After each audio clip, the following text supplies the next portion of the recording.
I'm just going to give it a couple of minutes for other people to come in, and then we will get started.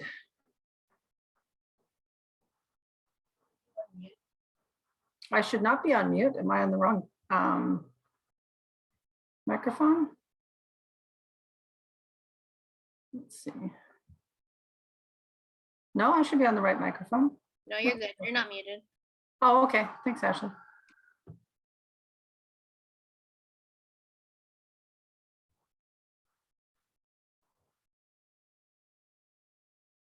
Well, let's get started for the person who came on time. Alex is here too. He's just off to the side. Oh, okay. So he gets to listen to all this. Awesome. I'm eating pancakes. Eating pancakes. That's a good idea. I like that. This could be a private workshop for you. That'll be fun. Yeah, where is everybody? I don't know. 20 people signed up. I don't see anybody. 20? Holy smoke. 20, yeah. I don't expect 20 to show up because that's not the way the world works, but more than one at least. Yeah, really. Although somebody tried to join at 8 o'clock this morning because they're in the UK. I don't know what time they thought it was going to be because that's not even the translation from 11 o'clock. 8 o'clock. Yeah.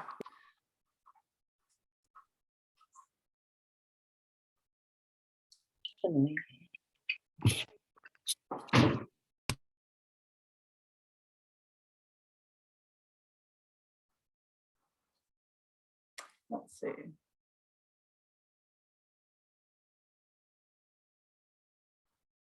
No, that's not it. All right, well, welcome anyways.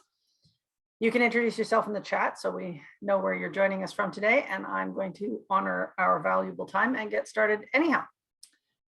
Type a yes in the chat if after trying some trick or technique to get your kids to listen, you have felt frustrated out of your mind or as a failure as a parent. You're from Maple Ridge? I know you're from Maple Ridge. I don't know what that is.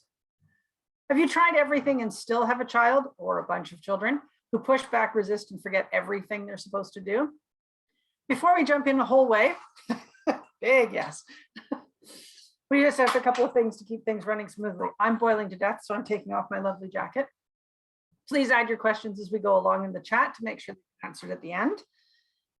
And if you don't want to ask questions in front of everyone, please feel free to change everyone in the pull down list to only me.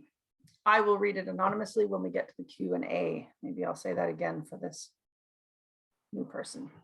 Brianna's just joined us. Please let us know where you're from, joining us from today, Brianna.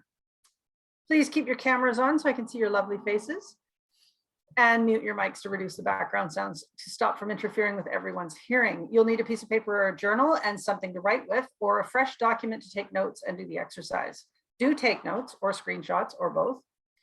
Also, I am assuming you have children, so please know that they are not distracting to me. Not to have them in the frame and not while they're making noise if you're participating in discussions. I expect kids to be visible and childish, so relax and let them be themselves while we continue.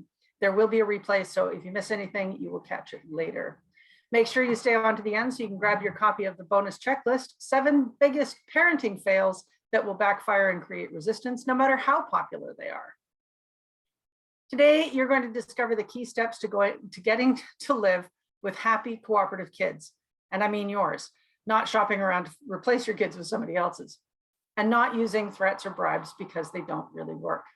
I'm going to give you a ton of tips and perspective on encouraging cooperation and helping kids return to their natural, happy selves, the delights you've seen glimpses of, or maybe even whole ages of, but that seem to come and go without warning.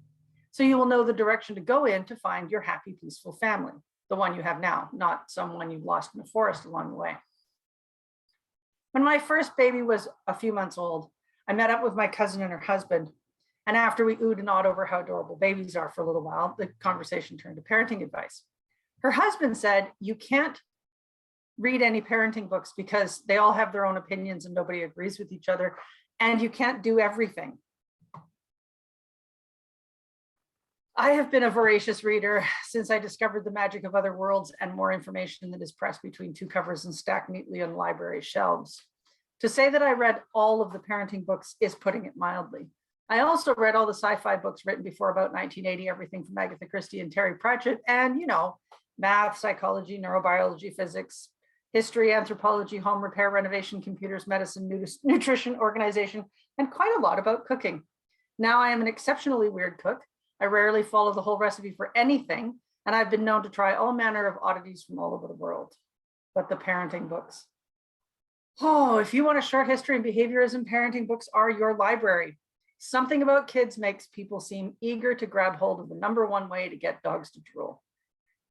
And it's been impossible to shake it off, even decades after Skinner and his naive behavior theories were smashed to pieces.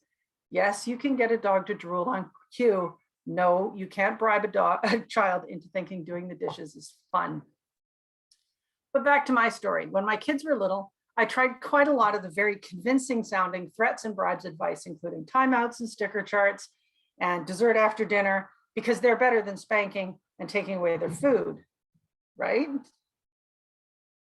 I remember being 2, I remember being 3, and I remember my reaction to all of those.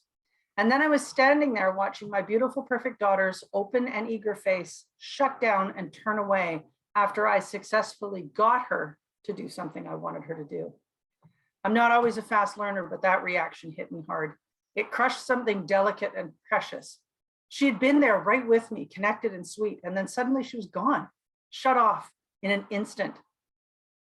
Uh-oh. How did I do that? And more importantly, how do I stop doing it ever again?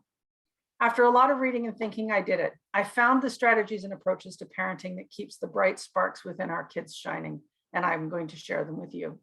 For the past 20 years, I've helped thousands of parents reach their goal of having happy, cooperative kids in peaceful, connected families. I am Linda Clement, Thrive parenting coach and author of 3 books about parenting. This is for you if you are a loving parent who has felt dismay watching your little one's hurt or angry reaction to losing a battle of wills with you and your own dark feelings when you win at their expense. This is for you if you're a caring parent who worries about your child's happiness while you're alone in the dark at night. I know that you're here because you want to retain or reignite that bright spark in your child so you can have happy, cooperative kids. You want to learn how to work with your kids so they grow up happy and productive and cooperative and engaged in their lives, wanting to have your company because they feel good about their relationship with you. You want to start using strategies that really work to keep your kids naturally cooperative and happy. And you want to feel like a successful parent, even in the dark of the night alone, so that you can rest or daydream instead of worrying. The information you're about to get in the next hour or so will begin to transform your family, your relationship with your kids, and put your feet on the path towards a cooperative, tightly knit family. If you take on the challenge of doing the hard work and take the work into your real life afterwards. To get the most from what you're investing in this workshop, please take notes, participate throughout, and watch the replay later to catch anything you miss. If you sit through the next hour hoping the changes will comfortably and automatically make themselves just because you show up, that won't work. There are no magic pills you can take that will make meaningful change in any part of your life. So let's show up, step up, and start up the path towards reaching your highest goals and dreams. I promise that in the next 60 minutes or so, I will give you as much information as I can to make a huge impact on your family. I know that the parents who are really eager to develop the skills to reach their highest goals will want even more information and support.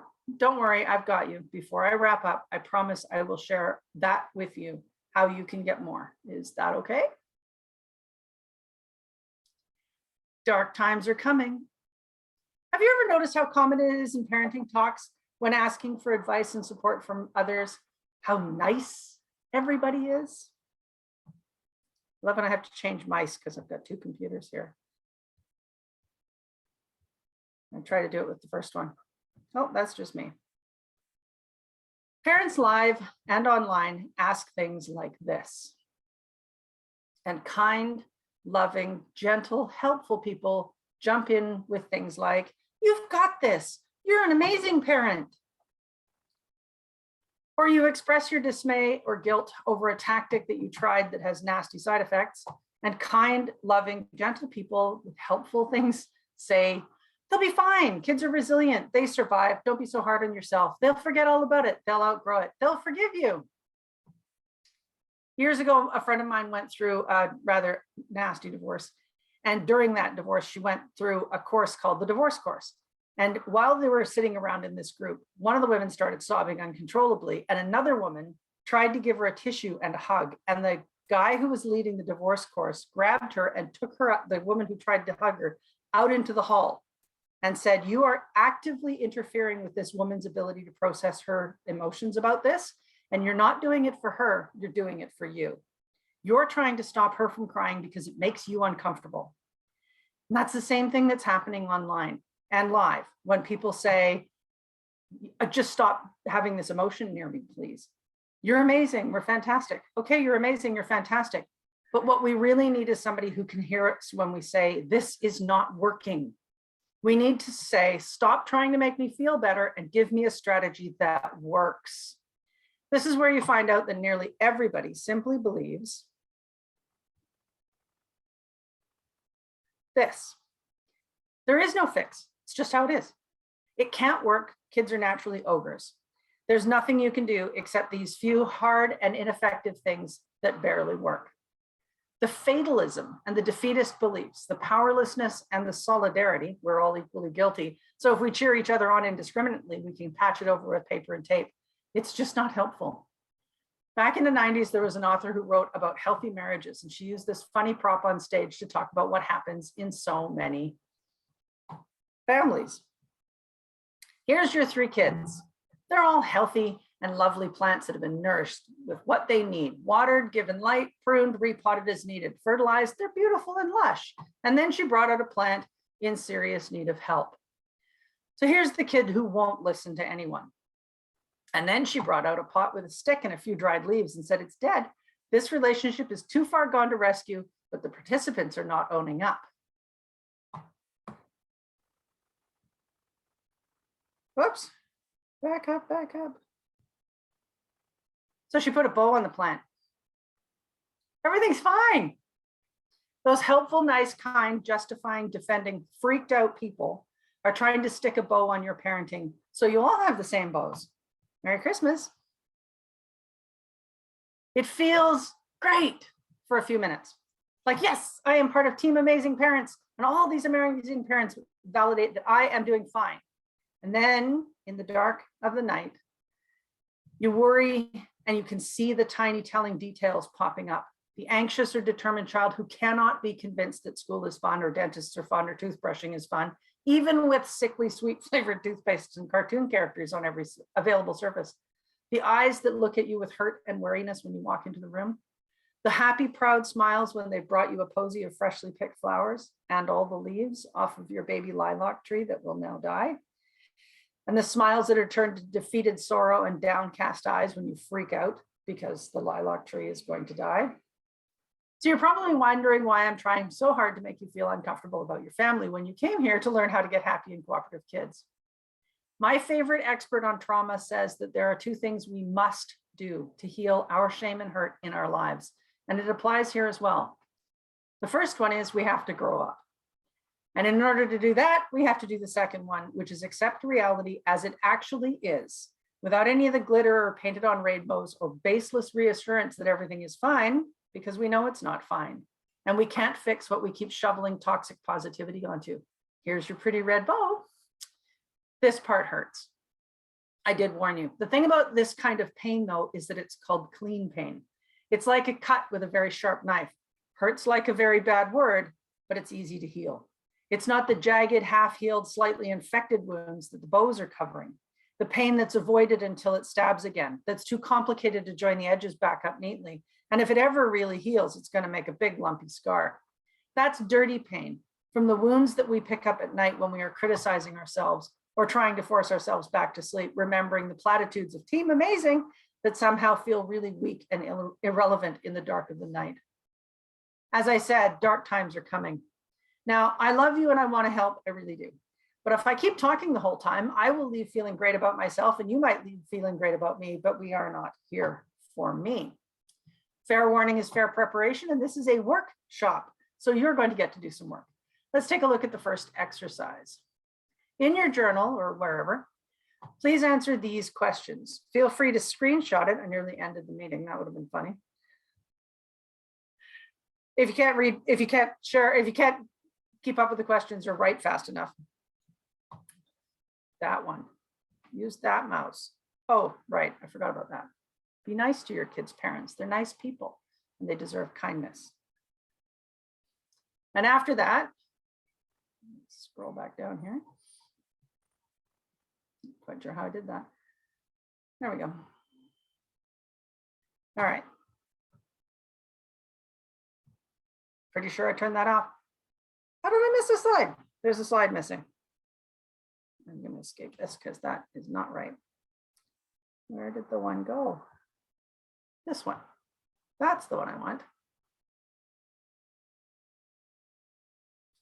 Answer these two questions in your journal, in the chat too, if you like. And I will give you 3 or 4 minutes to do that.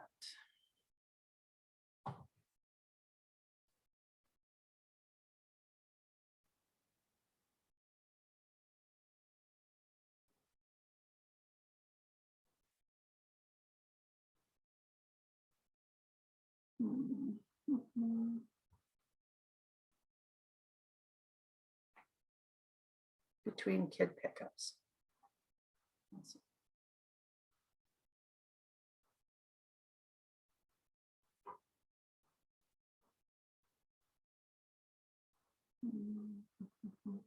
Let me know when you're finished.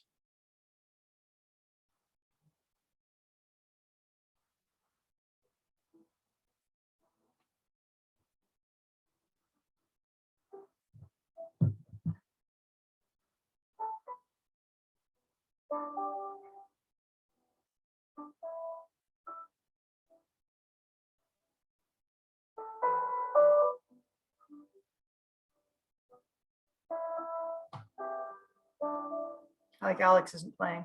I'm not writing down anything.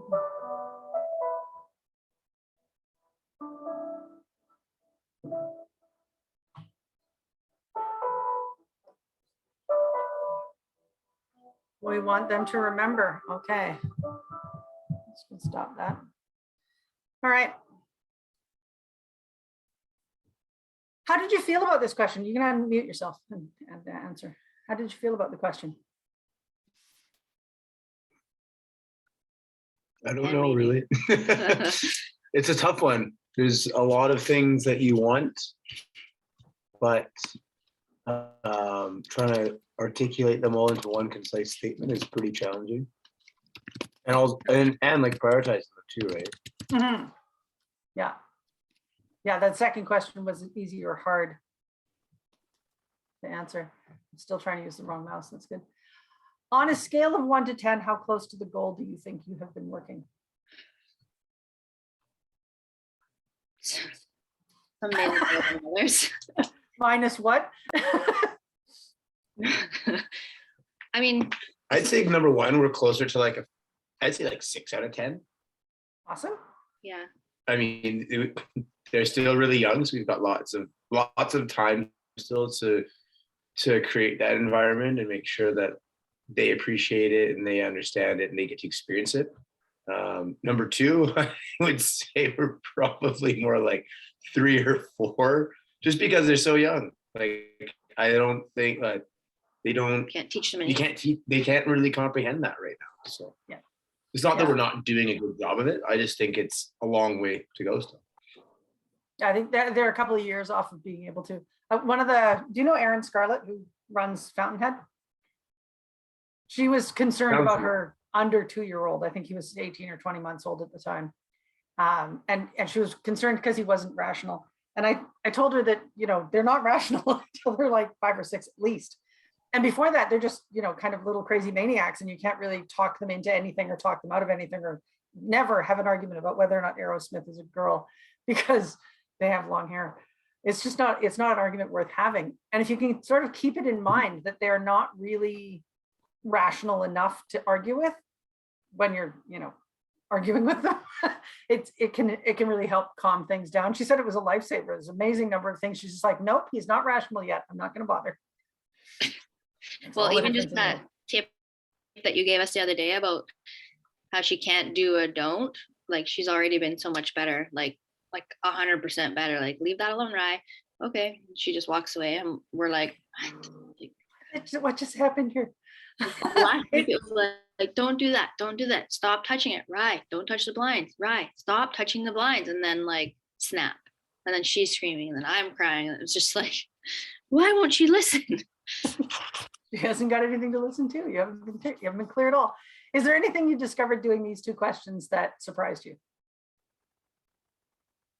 It's not surprising. I just know that like Alex and I have been going through like where we have been getting frustrated, and like sometimes it's in front of her and it's not on purpose, but we realize that like bothers me, like with number 1, because I don't want, like, I remember my parents fighting all the time and yelling and bickering, and like I don't want them to remember that, like stuff like that. Yeah. So yeah, to have that happy, peaceful house around them, that atmosphere. Yeah. Super important. Oh, now we've gone backwards again. Can we go frontwards? There we go. Yes, this is the place where this one belongs. Be nice to your kids' parents because they're nice and they deserve kindness.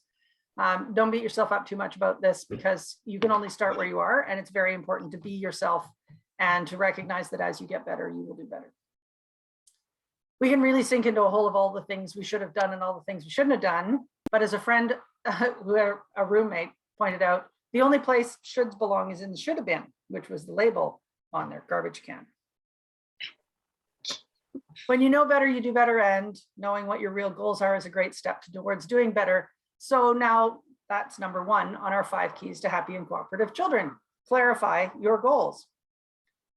At this point, I bet you're thinking, I thought I was going to find out what to do instead of threats and bribes when little Jamal doesn't do his homework.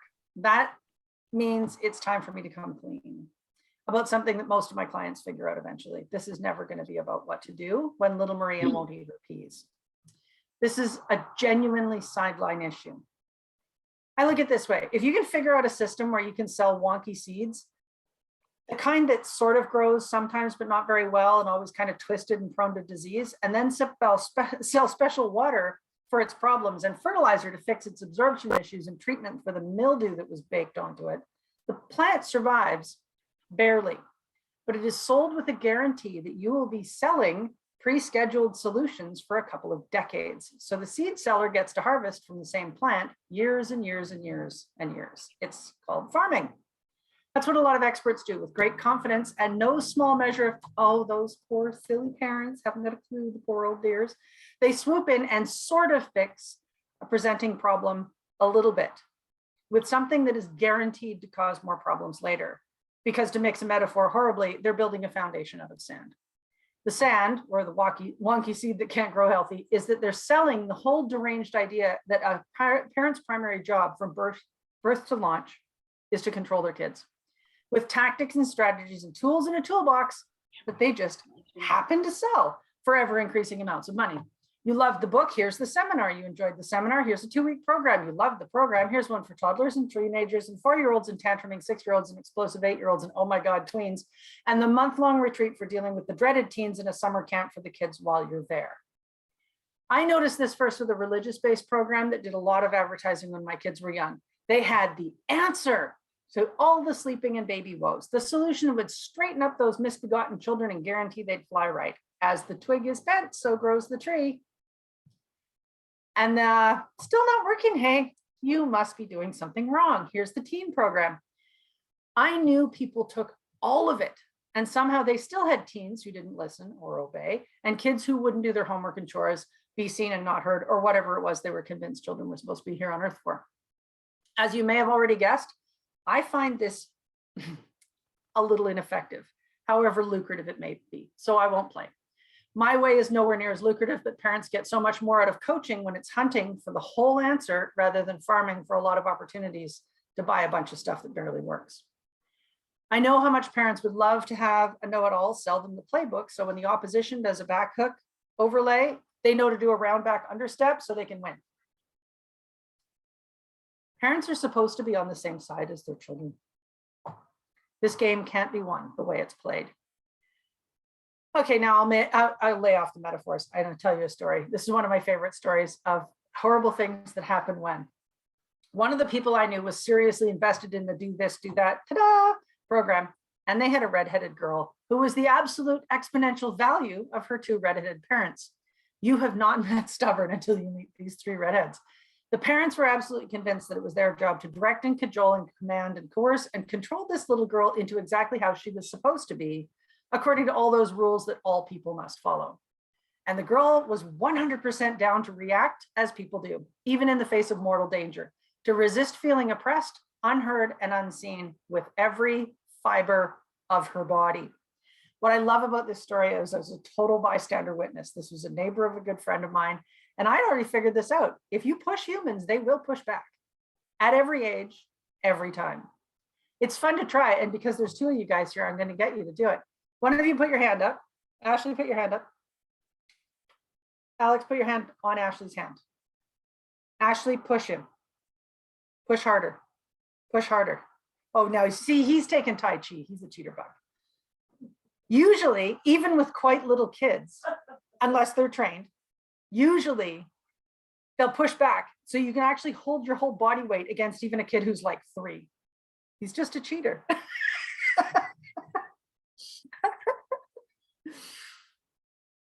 So the girl didn't do anything that mom wanted her to do. I don't remember if it was. I guess he knows who's the boss.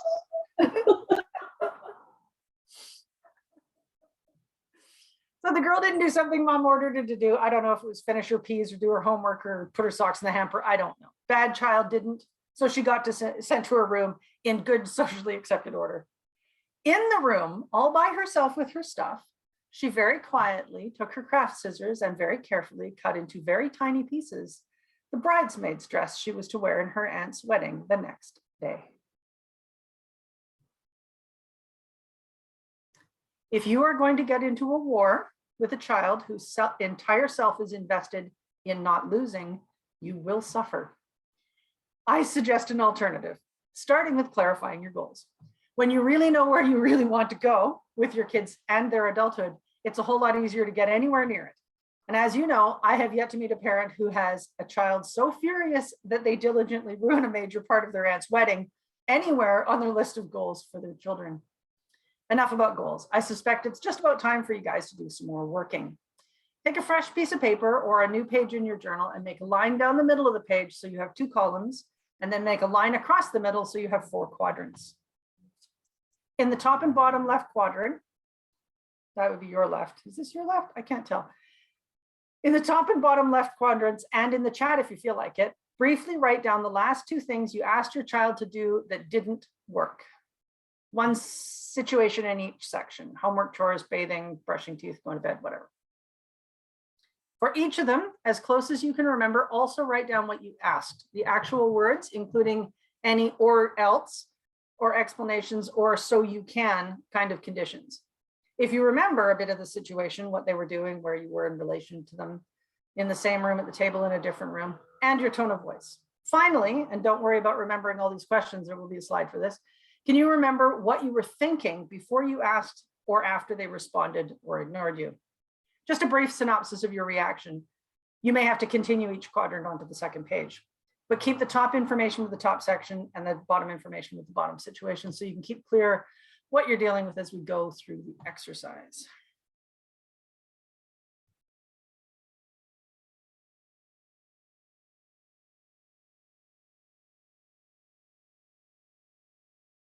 There's the list of things to answer.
Have you done 2 of them, or is that just the first one? We did 2. Okay. Stop That was just, sharing. I just shared one. That's good. We don't need to go over both of them. It's okay. Oh, I'll stop that before the makes it so you can't hear anything. Before we get to the next few keys of happy and cooperative kids, I'd like to pause for a moment and give you some information that took me way too long to discover. Effective communication requires engaging your audience first. Not last, not later, not some other time, first. Engaging kids is not really any different than engaging any other audience. If you've done public speaking or effective management training, you've probably heard of WIIFM, the thing your audience or employees need to hear before they listen to anything you have to tell them, including directions or instructions. WIIFM is what's in it for me. It's not as simple, you'll get paid, because you already have lifetime proof that rewards and bribes don't really work. It has to be what is in it for me. An M&M isn't in it for anyone, not even for peeing in the potty. A bonus if you condition isn't in it for anyone, not even for a top salesman. What's in it for a child learning to use the toilet is self-mastery, self-control, and doing what the adults do, all of which are internally motivating and quite outside a parent's control. What's in it for employees is self-esteem, pride in their work, the fun of being at the top, making beneficial changes in other people's lives, or making a positive impact on the environment, or whatever blows their hair back. Can you see the list of internally motivated things are quite entirely outside of anyone's control? You can't pour a bucket of self-esteem over an employee, even with praise, any more than you can pour a cup of self-mastery over a child for complying with their latest request. When you have identified WIIFM for your children, then you understand their motivation. And that is something really powerful to work with. Work with is a phrase I'll revisit later. I've been talking a lot again, so it's got to be time for you to work. Looking back on your situation that was in the last exercise, both of them, is there any indication of what's in it for me awareness? Yes or no?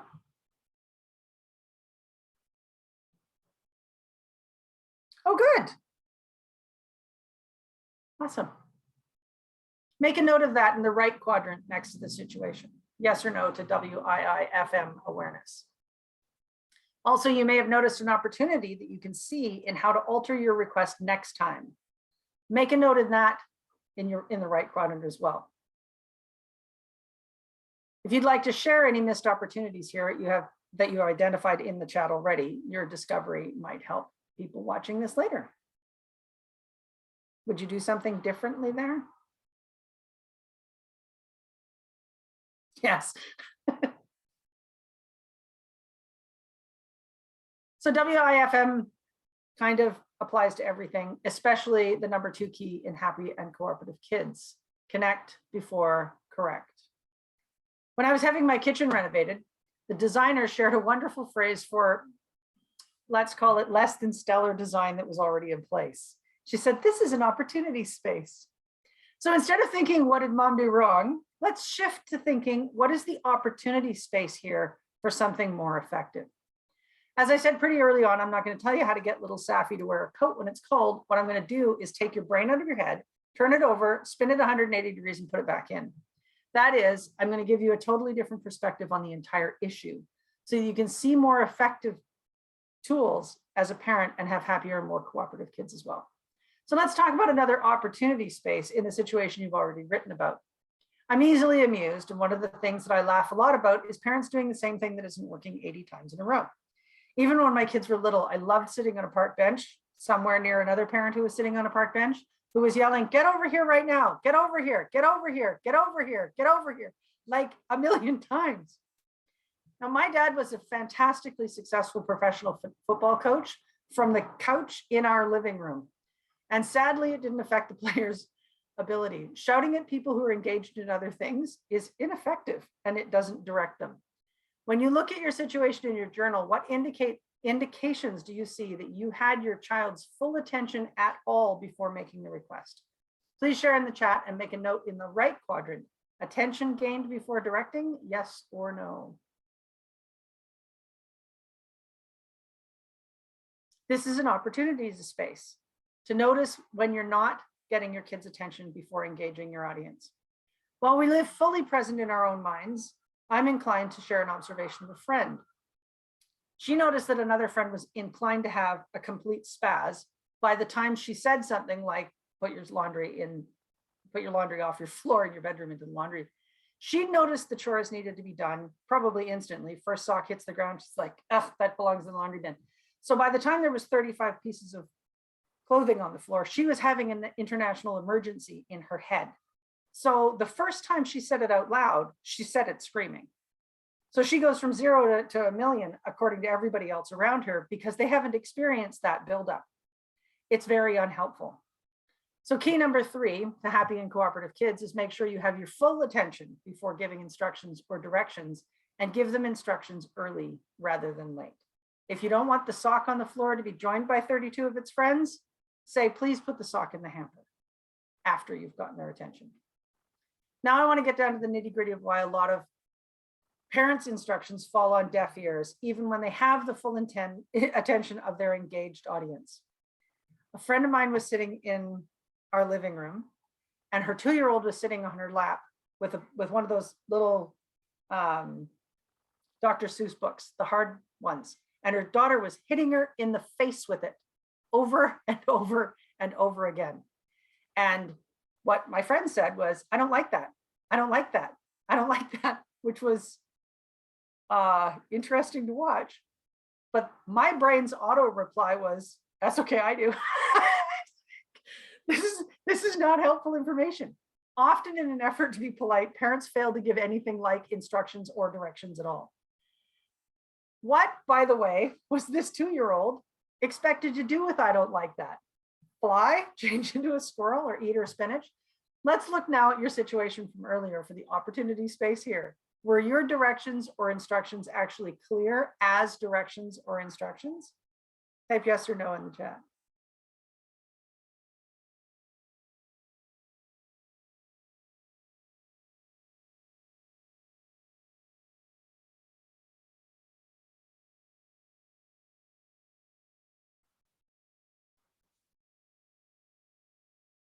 This can be a really long answer.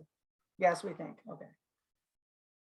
Make a note in the right quadrant next to each situation. Was it clear instructions or directions? I hear a lot of parents these days saying no thank you to the things that their kids are doing over there by themselves. And since the child isn't offering the parents anything, I don't understand what they're supposed to do about that either. It sounds polite, but it's kind of ineffective. Another phrase I hear parents say these days is, we don't hit our brother. And I think, well, who's this we? Do you have a mouse in your pocket? You might not hit our brother, but clearly the child being done this does. And often polite translates into fiction in the real world. And really, if you think about it, you say, we don't hit our brother. What's the child supposed to do with that information? Change their hair color, brush their teeth? No one can don't hit their brother, as we talked about earlier. They can keep their hands to themselves. Oh, that's another phrase that needs a translator, because what does keep your hands and to yourself actually mean? Do they usually share their hands with others? Can they leave them on the stairs? English is just so weird. And we have these very strange phrases that we use often without thinking about them. And directions, in order to be followed, need to assume that your child is, even pretending your child is willing to, they at least need to be directive or instructive. Think of super simple, direct, clear language of precisely what you want the child to do. I thought teaching my children to speak precisely was fun. So as a result, I had a 4 or 5-year-old come to me with the bread, the ketchup, the mayonnaise, and a knife and say, I want all this on a sandwich, not the knife. Because that's the kind of thing I would have done to her. It's a lot of mental gymnastics to start with when you come to realize how unclear most of our English instructions really are. So the key, number 4, to happy and cooperative kids is to give clear, simple instructions. This brings me to the next issue of asking kids what to do and expecting them to actually do it. Asking. Beyond the point of trying to be polite by not actually giving instructions, a lot of parents try to be polite by asking their kids questions that kids are supposed to know they're not allowed to answer. Child happily playing in the water in the toilet, parent comes along and says, honey, do you want to put your pajamas on? And the child goes on playing in the water with or without answering the question with the obvious answer, which is, since I'm free to put my pajamas on anytime I want. No, obviously. When my oldest was 11, she decided I didn't know how to do laundry properly, so she took over the job. And as a result, we had a couple of funny instances in our house. My husband at the time was in the military, and he was always struggling with how to give orders in a polite way. Like, he was always constantly asked people to do things instead of telling them to do things. He'd give somebody an order and end the sentence with okay, but he'd go up to her and say, can you do a load of laundry? And even if she didn't say it out loud, her answer was obviously, yes, I have that ability. And she carried on doing whatever it was she'd been doing before. He got a lot frustrated about this. And I just said, hey, hon, laundry needs doing today. And she'd do it the next time she was passing. I don't think he ever figured it out. If you don't want your child to answer a question, don't ask a question. That's key number 5. Don't ask a question that isn't allowed to be answered. Since we began, I shared with you 5 keys to getting happy and cooperative kids without threats or bribes. This is going to make a tremendous difference for you and your family. With all this information I have shared and the work you have done, you will leave here today feeling far more confident that you know what wasn't working before and why it wasn't working, so you can go back into your real life with a gentle and effective way of workshopping your opportunity spaces. Just as you did today with the 2 situations from your real life, you can see what wasn't effective and discover what would have been, and that now you know better, you can do better. You have learned the steps to giving effective directions that kids are happy to cooperate with, including the parameters that really help them to listen and understand your directions and instructions. You have a strong foundation of what it takes to make families happy and cooperative, and the beliefs that form that foundation, and all in less than 45 minutes. What would your family be like if, instead of doing things to get your kids to, you were effectively and happily working towards your shared goals? Take a few moments right now. Close your eyes if you're not supervising small children. And imagine your family 6 months or a year from now. You're not squabbling over chores. What are you doing instead? You're getting ready to go somewhere with happy and cooperative kids. What is that like? What are your family dynamics like if your kids are cooperative with you and amongst each other? You have a family game night with kids happily spending peaceful time at home. If they're not fussing and fighting about bedtime or cleaning up, what would that be like for you? Are you traveling with grandparents with kids happily helping with packing and luggage, or keeping the campsite or hotel room neat? Knowing they're not going to tear away in the airport or torment each other in the pool, where would you go? Imagine you're not lying in bed at night worrying that your kids will never learn to care for themselves or their homes. What are you lying in bed thinking about while you're awake? Your child's successful future? Your grandchildren? Having your kids grow up and take you to lunch? Would you eagerly hold a dinner party for 10 guests, knowing that your kids would be sociable, polite, and helpful, and be happy to hang out with your guests? You can open your eyes again. All of these are very real possibilities, and all of them are taken from real life. Although the dinner party was only for 8 people, it was 7 courses because I'm slightly insane and I have a lot of dishes. And with the help I got, was unexpected and completely not ordered. After the first course was eaten, I stood up to clear and to bring in the next course, and silently, without any warning or comment, both of my children stood up and helped and continued to help for the remainder of the meal. We had never had a dinner like that. We didn't talk about it at all beforehand. It was one of those magical, spontaneous, happy things that happens when we are working with rather than doing to our kids. You really can expect this experience to be perfectly ordinary in your life as well. And yet in reality, you're still sitting here and your kids still don't want to brush their teeth or feed the dog every day. And that idyllic life is just a dream. So you're going to step away from the computer today and be with the real people in the real situation you actually live in. A family with conflict and resistance and parenting tactics that push people away from each other instead of towards each other. You have a lot more information and understanding than you did earlier, but there are still a few steps between you and your goal of happy and cooperative kids. One of those steps is a huge issue in parenting practices in our world. A while ago, I mentioned that I'd be talking about work with again later, and now it's later. A fundamental shift in perspective that is most important to understand if you want happy and cooperative kids is to see the difference between doing to and working with. Most of the ineffective techniques, including bribes and rewards, are done to children to get them to comply with our wishes or preferences or rules or instructions. The situations that you wrote down earlier, if you scan over those, do you have a sense that your whole approach was based on working with your child for your family to succeed in meeting your real goals, or something else? Is this another opportunity space for your family? Type yes or no in the chat.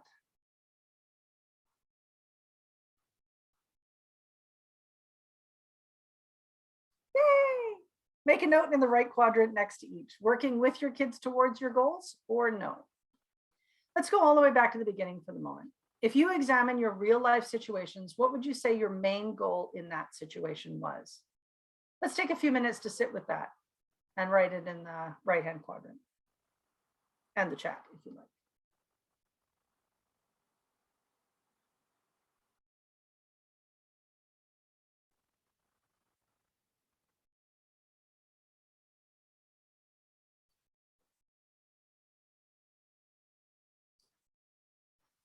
Is your goal to get her to eat about her being empathic and compassionate when she's older?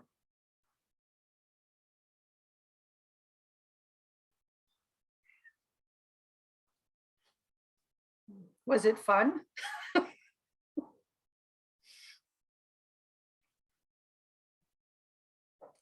Yeah. There's a piece of resistance. So she doesn't have a hunger spaz. That's important. Hunger spasms are uncomfortable to experience as well as to eat, or as well as to live with. There's a piece of resistance that I frequently encounter that suggests parents that are working with rather than doing to their kids in reaching their own goals is phrased in a few different ways. But these are some of them. Parents often say, I'm afraid they'll get away with something, or they can't walk all over me, and I can't let them win. All of these are based on a parents must control kids philosophy, and it's naturally parents versus kids. Please be deeply suspicious of these beliefs. Why would parents be opposed to their own children? And how do kids win when they oppose the people who are big and strong enough to kill them on a whim? I'm not suggesting you'd ever kill your kids, but kids instinctively know how much they need their parents on their side. But we forget this. Also, please be aware of how alluring these beliefs are and how strongly you may actually hold them. This is a huge mindset problem. While we all faithfully believe that we live in a dog-eat-dog world and kids need to be toughened up to handle it, and it's filled with competition, in reality, we have a very cooperative society. We rely on the goodwill and kindness of total strangers in every aspect of our lives, from housing to eating to having a computer to watch this workshop.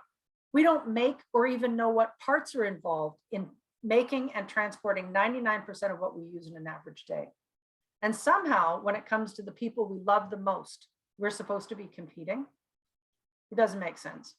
Your kids' instinctive goals are remarkably similar to your goals for them.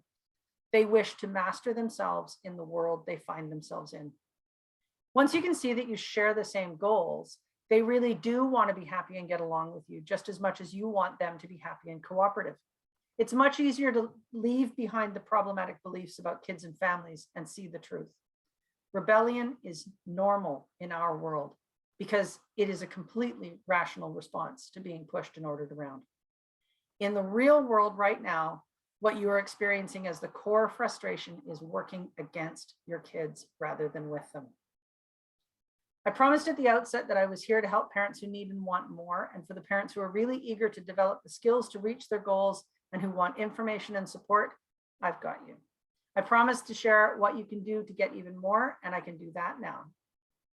If you are an eager parent who wants to make the changes necessary to get happy and cooperative kids as fast as possible, I have an invitation. I have opened a few spaces in my calendar over the coming week for some of you to be able to book a free family clarity call. After this call, you will have far more clarity about what your family needs from you as a parent and what the next steps for you will look like on your journey towards creating the happy and cooperative family of your dreams.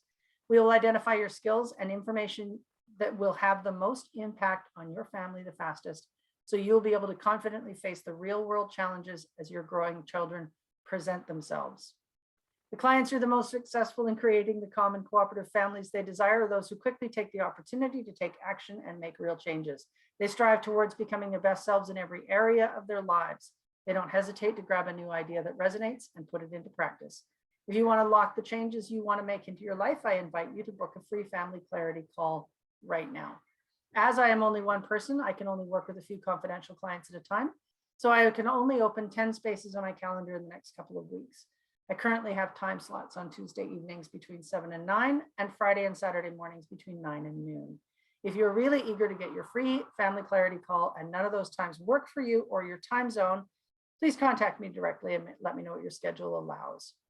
So grab your time slot right now by clicking the link that I forgot to copy and paste in the chat.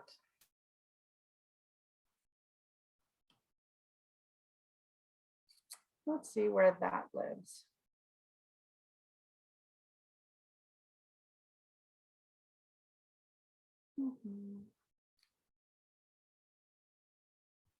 There we go.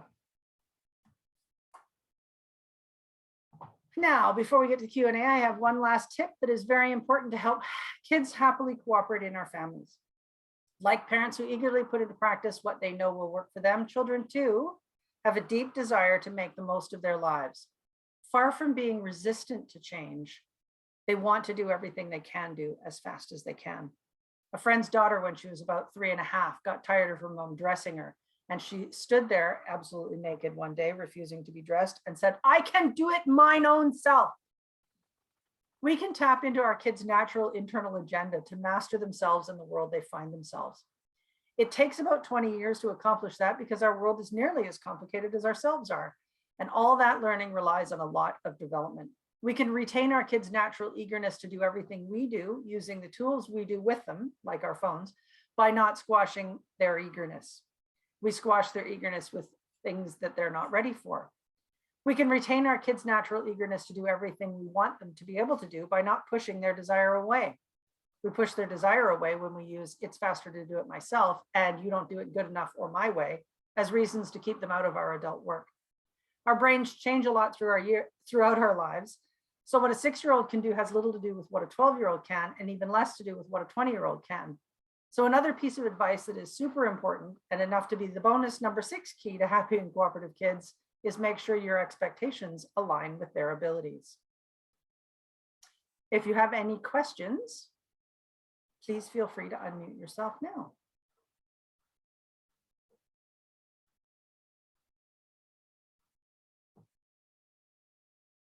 They're workshopping their questions by themselves.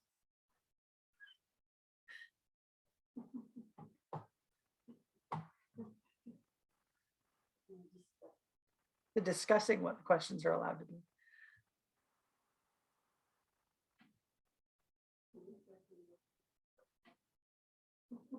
Yes. You're muted. I can't hear anything you have to say.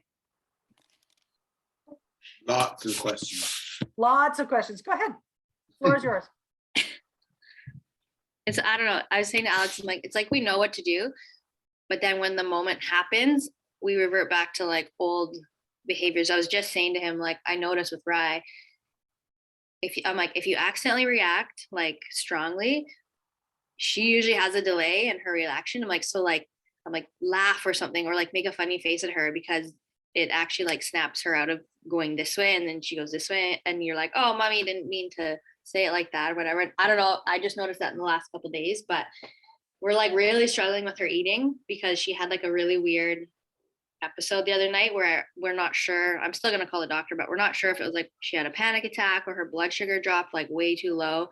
But she started like breathing really hard and didn't talk for like 7 minutes probably. Like I was ready to call like 911 because she was just like, she was hitting Alex in the face and kicking him and breathing like, and then until she bit herself and she snapped out of it, like really hard bite, and then she snapped out of it. Wow. But she That will sounds not like- eat dinner. Like she's not eating dinner. And so that's why we're always trying to figure out ways to get her to eat her dinner, which clearly we know, like bribing and all that, we like, it doesn't work. We keep trying it because we're afraid that like that's going to happen again. Yeah. And every night she's hungry and she didn't eat enough supper, and bedtime lasts an extra hour. And so we're just like beating our heads against the wall, trying to figure out like, how can we get her to eat without telling her to eat? Right. So are you still doing the snacks where she can reach them? Like when she's at daycare, there's no problems eating because obviously it's routine. They eat at the same time. At home, yeah, I said to Alex, I'm like, I put food out like all day, and she didn't touch any of it. All of the stuff that like I know she likes to eat, she just doesn't touch it when we're Does she home. eat first thing when she wakes up? She does. That's the only meal that she will eat decent, is the first meal. What is she eating Yeah. for breakfast? We either make like scrambled eggs and toast, or she'll have like a boiled egg with toast, or we make those Kodiak cakes, and we make them like higher protein with like peanut butter on top and like berries.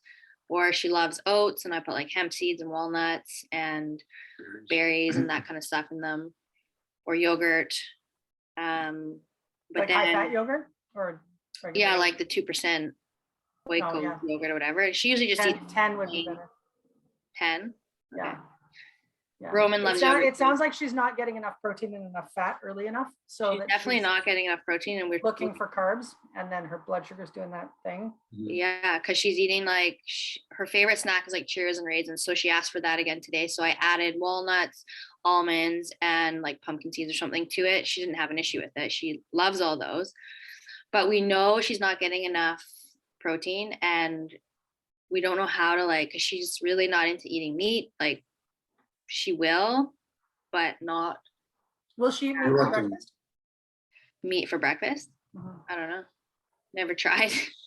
Steak and eggs, sure. Steak and eggs, it's a good idea. When my youngest was waking up hangry, and then it would get worse all day long until she exploded at 4:30 in the afternoon.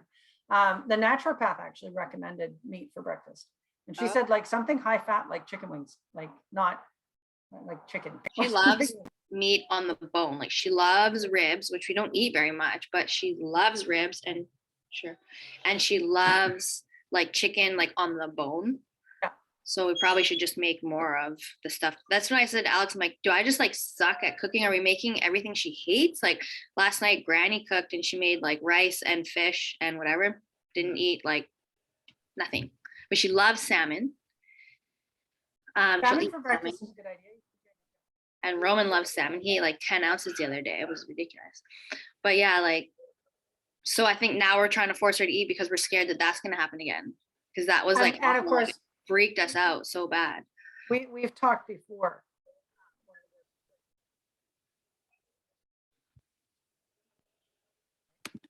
Like anything you're afraid of is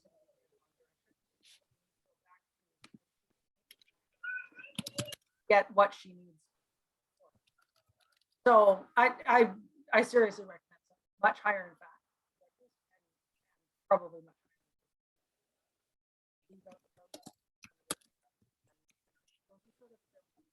great when you're eating a lot of calories and you just need a lot of calories, but she's not eating very much higher protein and fat.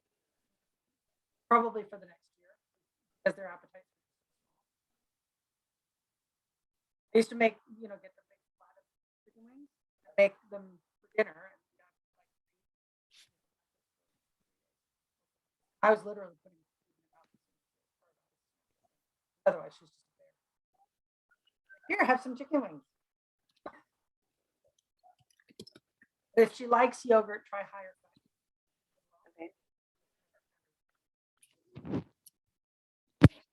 You keep cutting out, so I'm catching bits and Oh, pieces. sorry, it's probably it's the sound. Oh, yeah, that shouldn't be a problem. Yeah, if you can make sure that she's eating higher fat, like higher fat yogurt, 10% at least. If you can get 30%, like you're not at this point worried about her putting down too many fat cells.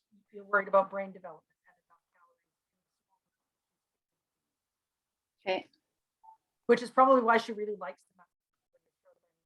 And if you sort of, okay, you can have raisins and Cheerios, you can have 4 and 4 and a big handful of that. Like, no, there's Cheerios and raisins in there. They're in there, I swear. 2 cups of walnuts. Because nuts are a fantastic choice. That's a really good idea. I would give like high protein waffles with peanut butter, and then I sprinkle hemp seeds. That's like a lot of time she eats at school, because when I do send like chicken, she sometimes like eats. If she's at school, she'll eat it, but if it's at home, it's like she knows there's other options. So that's actually the other thing, because she doesn't need very many calories and she doesn't have a very big stomach. She knows she can hold out. She can wait. I'll be hungry. I'll wait until the good stuff comes out, because she knows it's there. So if it suddenly wasn't there anymore, you open all the cupboards and you're like, it's not here. It's gone. We throw it out. We donate it. It's all given to other people. Yeah, like we haven't been buying Annie's since, like you said, stop buying that. And I'm trying not to buy too many of the things for Roman.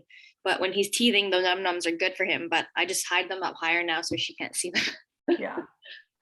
Well, and buying the smallest packages rather than having, the sort of Costco size stuff, so that there's like 3. Baby! Who's that? Okay. Yeah. Okay. You little guy. Did you just strap Riley to the wall or something? No, Granny's here. She's got Riley. Okay. Yeah, she's just over there. You can't see her. I'm just kidding. Yeah, that's like our biggest struggle right now is the eating thing. And yeah, most of that is about not getting enough protein and fat early in the day, because then that sort of does that weird thing to their sugar crashes, and then they're not hungry, in spite of the fact that they need to eat more than they did in the first place. So if you can get more protein and fat into her really early, then it'll moderate it and it'll last longer. So the next time you offer her food, she might be hungry as opposed to starving already. yeah, because at like 8 o'clock or 8:30, she's hungry. And sometimes we're like, is she actually hungry? Or is she just doesn't want to go to bed? Well, and for that you feed her, and if she eats, then she was hungry. I know, so I said to Alex, because like the night that she was saying she was hungry, we didn't feed her. Then she had a meltdown. Then that thing happened. So then I'm like, now we didn't give her food, and that happened. So was she actually hungry? Like she says it every single night. Yeah. But likely she might be, because she doesn't eat dinner every single night. Yeah. Lots of people have, a friend of mine called it bed lunch. It was the last thing in the day that would give the kids something to eat. Now it was usually Cheerios in her house. I wouldn't recommend that. Hard-boiled eggs or something. Nuts, olives if she eats them. Anything that's like higher in fat and higher in protein. Her like favorite food is olives. I send olives in her lunch. The teachers are probably like, what the? Like I send like a big container of olives. I used to know a little kid whose her favorite foods were olives and pickled eggs. She loves I can't even imagine what her diapers smelled like. Yeah, she's got some pretty good like poops happening too. Yeah. That's pretty loud food. Yeah. Any additional questions? I don't think, we're going to singing. I don't think so. She's like, I don't know. The only other thing we're dealing with is like she always wants to be on her tablet or TV lately. And we don't know. We're trying to say yes more, because we feel like the more we say no, the more she wants her tablet. So we've been doing like short timed intervals. Yeah. We don't know if that's right or not, but I think the trick with that is to either don't charge it very often so it dies. And they say, oh, it died. We'll have to charge it again. Like let it die. Like natural limitations are slightly easier than sort of having to police it. And you can even sort of negotiate like, okay, you can have this much time and set a timer and then put it where nobody can reach it. So she knows that it's still the same time that it was when it was set, not like, I'm done with you doing this, you crank it back. She didn't see that. Like keep it where she can see it so that she knows that that's the time that's going by because the other thing is she doesn't understand time at all. Like tomorrow is somebody else's problem. That exists for somebody else's world. That's all going to happen to somebody she can't even comprehend exists. So a lot of the trick to screen time is, first of all, make sure you're not modeling it. If you want to limit screen time, put your phone on the fridge, and just have other things to do, like play in the water or go outside, or all the things that you can't do at the same time that you're watching a screen, and make it a solitary activity. Like don't feed her in front of the TV. Don't have her do artwork or read books in front of the TV. Like have it on to watch or off. So if she drifts away, just turn it off without making any comment about it. And if she wants it back on, turn it back on. And if she drifts away again, turn it off. So she gets the idea that it's an activity that you only have while you're looking at it. That kind of will naturally limit it, as well as, go out. You can't take it to the park with you, so don't. That makes sense, because she always asks for when she's eating lately, and because she eats better, we've been like letting her eat with it. Yeah, well, and what you're doing is teaching her to eat mindlessly. Well, And that might reduce the conflict at the table, but it doesn't help her get in touch with her body. And quite a lot of empathy and compassion is based on being in touch with what's happening in your own body. The rest of it's building vocabulary, but a lot of it is being familiar with what your body feels like when you're hungry, when you're not hungry anymore. I remember being 10 or 11 and being like super, super hungry after school. And then, it's going to be dinner soon. Like that was ever a reason not to eat. And by the time dinner got there, like an hour and a half later, I was not only not hungry, I was nauseous. Like the whole idea of putting food in my mouth was, oh, get away from me. And then I would get hungry again later, like at 8:30. It's like, well, you weren't hungry for your dinner. You can't eat now. That sounds like her. And I know I'm like that too. If I get really hungry, then I'm not hungry and I'm just mad and I don't want anything. And then later. Yeah, the trick is to avoid precede that, to get it before it gets to that point. Okay. Just to see it coming in the same way that you try and see the mounting frustration before they actually snap and pop and have a 30-minute temper tantrum or something. Like try to get in under it so that you're sort of anticipating her hunger and she's getting more satisfying, more filling food that lasts longer. And then like when she is hungry, she's like, I'm hungry, I want to eat. And then we put her at the table with the food. She's like, no, I don't want that food. And you're like, oh, children, you kind of want to say, well, kitchen's over there, make yourself what you want. she probably would try though. She probably would, and she'd probably enjoy it. Actually, little kids like being. That's a lot. Actually, we got her own chopping board. She has her own knives, and she likes to eat half of it before. And Alex used to tell her like, stop eating it. I'm like, just let her eat it. She's just basically eating the dinner prior to eating the dinner. You can't wreck your appetite with your dinner. Right. Or, once you eat dinner, your appetite's gone anyway, so don't worry about it. Yeah, exactly. A friend of mine's husband used to do that to her. Like she'd give the kid a carrot while she was making dinner. She's eating before dinner. She's going to ruin her appetite with dinner. It is dinner. No, that's what I said. I said, well, she's eating what we're having for dinner, so who cares? Exactly. Okay. Well, thanks for your time. You're welcome. I just have one more little bit to share. Sure. Just for the sake of the recording. The best time to plant a tree is 20 years ago. So if you learned all this stuff when you were a teenager, your life would be better. And I'm not saying that you're 20 years older than a teenager. The second best time is now. So thanks for coming on time. And remember that Benjamin Hardy said, successful people make their decisions based on where they want to be. I'm actually not able to share the bonus 7 biggest parenting fails in the chat because the file is too big. So I will email it to you after this is over. Thanks so much for coming and bringing your excellent questions, and have a wonderful rest of your day. Thanks, Linda. You too. Thanks, Alex and Ashley. Bye, Linda. Bye, Ada. Bye-bye.